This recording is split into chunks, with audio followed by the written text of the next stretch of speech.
Hi, it's me again. Have you ever wondered what complete insanity looks like? It's when a creator starts calling stuff in his Geometry Dash level dimensional time warps. I'm not the crazy person, everybody else is crazy. For anyone not aware, I've been working on this solo level for the past 3.5 years now. And one question that I constantly get is, how do you build like this? So I came up with this video idea of just building a part for YouTube, explaining my entire thought process and showing the most interesting parts of the design process going through building one of these parts. So today I present to you the time warp, or the dimensional warp of Sedulous, we call it. The reason we call it like that is because up until this point in the level, the song has always kept the same kind of patterns. But right here, at this point, the song just switches it up out of nowhere. And goes into this weird trance-like state for just a few seconds, which reminded me of space travel. So I talked to chat about ideas, and we all came to the conclusion that something completely epic to build here would be a machine that kind of warps the fabric of time and space and transfers the player into a kind of different dimension just for a few seconds right there, switching up the style I built in completely, basically a new dimension. So, let's get started. The first thing we're gonna have to do is actually make it look like a time machine, or a machine that does something, you know? You can't just have a circle there and say, alright, that's a time machine. So we need to make it do something. So, in this time lapse, I show you exactly what we did. I added these white particle effects that slowly come down above the player, raining down as if something weird is happening to the time-space continuum or something weird like that. I then added these weird quarter circles to kind of symbolize or signalize that the fabric of time and space is getting kind of torn apart here by this machine. It's doing something. It's swirling. It's spinning. It's, you know, that was the main idea of this part. So that's what the time lapse is showing in the background.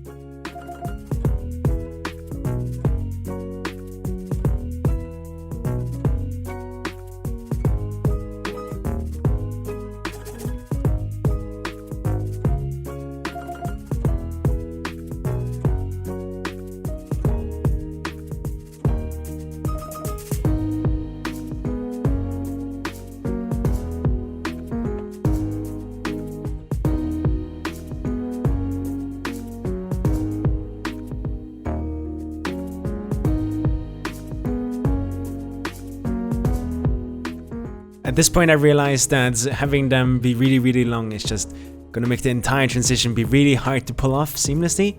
So we kind of backpedaled here and tried going for a different design with the lines slowly fading out into nothingness here. However, that didn't work out either, so we backpedaled even more and made those fade outs even smaller. And that was the final version that we actually went with, and that's the one that we actually have in the level up until this point. Let's see how it looks.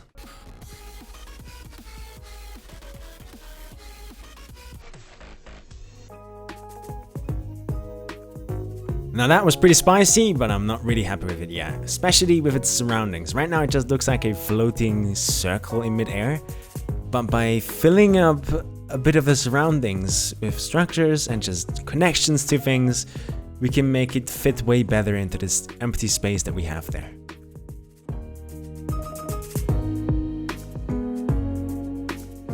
With that, I was pretty happy with how it looked generally. The movements and all felt really natural and nice.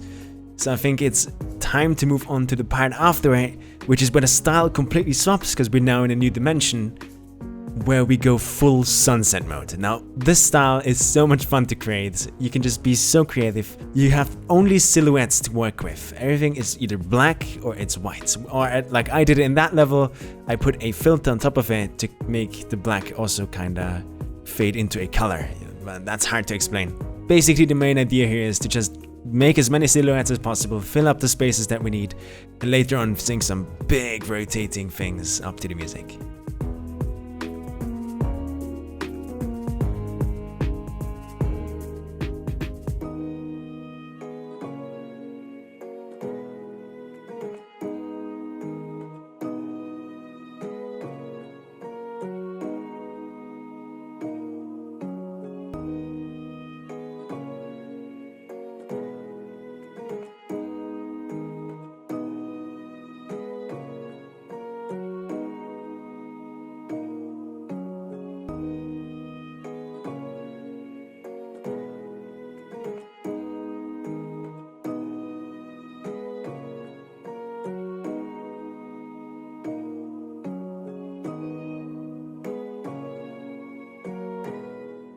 Alright, so we made enough progress now. Let's see how this part feels in comparison to earlier parts and see if it really works out.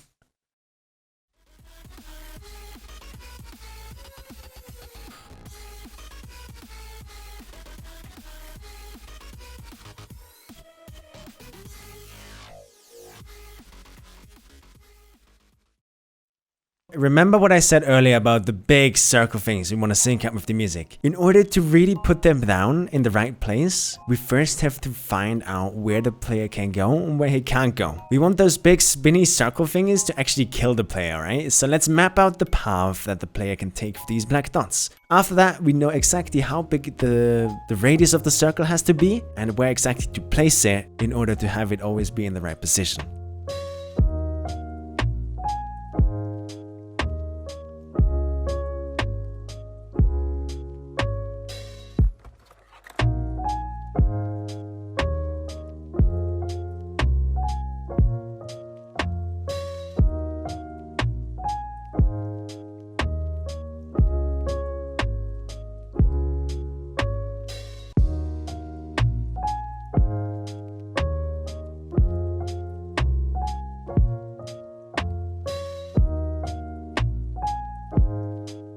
Right here, what I'm working on is actually the kind of shark fins slash spikes that I want to have on the huge rotating spinny things. We need them to look as dangerous as possible so that the players, without even having to think about it, know exactly that they're not supposed to touch them. And by doing that, we make our level readable, we make it more easy to play and to learn, and generally people just have better experience playing the level when everything is just point and clear.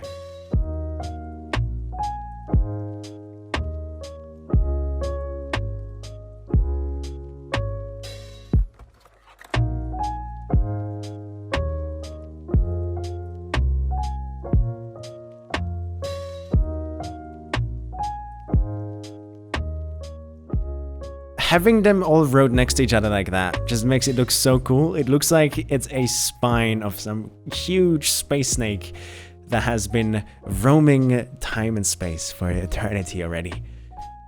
I just love thinking the lore pieces to my levels like that. It just makes building more fun, it makes everything more fun, and I highly advise everybody to try and do that too.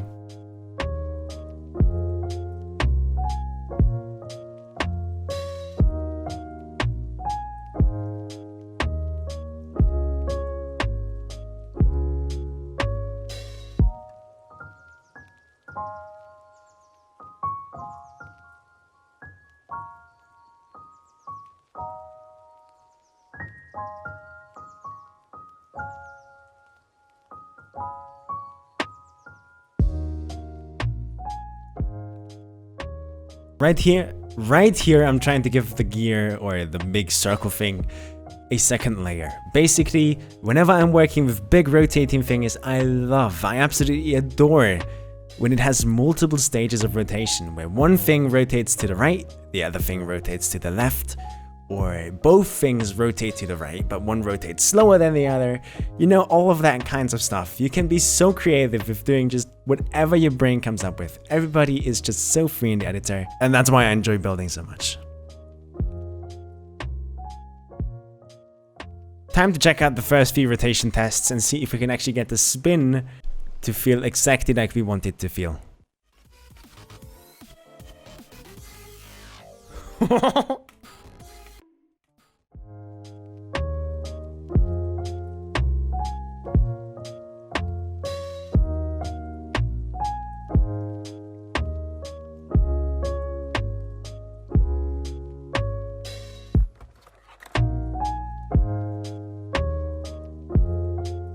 Being really happy with the first gear, I decided to go for a second gear that has a slightly different shape, and it's going to be at the top part of the second gravity portal. That way we have different sizes, different spin rotations, different speeds of rotations, just adding a lot of dynamic things to the part. When everything moves the same speed, it gets very still quickly, so having everything move at a different speed and at a different velocity, and everything being a bit of a different size, just adds a lot of random variations to a part that can really make a difference.